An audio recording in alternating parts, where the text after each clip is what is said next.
অফিসে যাবে, তাহলে কি ও সেটা মেনে নেবে? মেনে নেবে বলুন? আমি ওসব কিছু শুনবো না। শাড়ি পরে যদি অফিসে যেতে হয় যাবে, নাহলে যাবে না। ঠিক আছে মা, আমি কাল থেকে শাড়ি, হাত ভর্তি চুড়ি, মাথা ভর্তি সিঁদুর সব কিছু পরে তবেই অফিসে যাব, যাতে সবাই বুঝতে পারে যে আমার বিয়ে হয়ে গেছে, আমার সংসার আছে।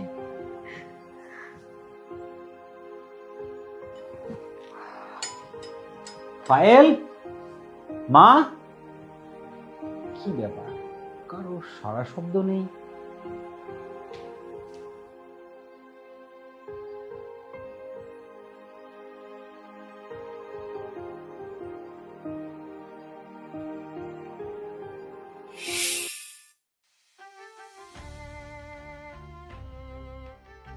পায়েলকে যদি বিয়ের ড্রেস পরে অফিসে যেতে হয়, তাহলে আমারও বিয়ের ড্রেস পরে অফিসে যাওয়া উচিত। না হলে লোকে বুঝবে কি করে আমার বিয়ে হয়ে গেছে, সংসার আছে। আচ্ছা মা, পায়েল তো প্রত্যেক দিন কোট প্যান্ট পরে অফিসে যায় না?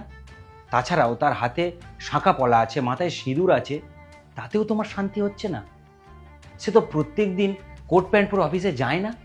তোমার জন্য, শুধুমাত্র তোমার জন্য মাঝে মধ্যে 2-3 দিন শাড়ি পরে অফিসে যায়, যাতে তোমার খারাপ না লাগে। আর প্রতিবেশীরা প্রতিবেশীরা হচ্ছে কাঠপিমড়ের জাত, তোমাকে টুকুস করে কামড়ে ঘরে ঢুকে যাবে। তারপর তুমি যখন যন্ত্রণায় ছটকাবে, তারা বাড়িতে বসে বসে দেখবে।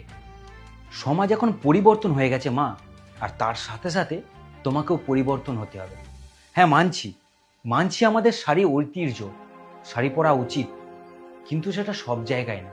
যখন যেটা প্রয়োজন, যেখানে প্রয়োজন সেখানে পরো। আর লোকে কি ভাববে সেটা তুমি ভাবতে যেও না।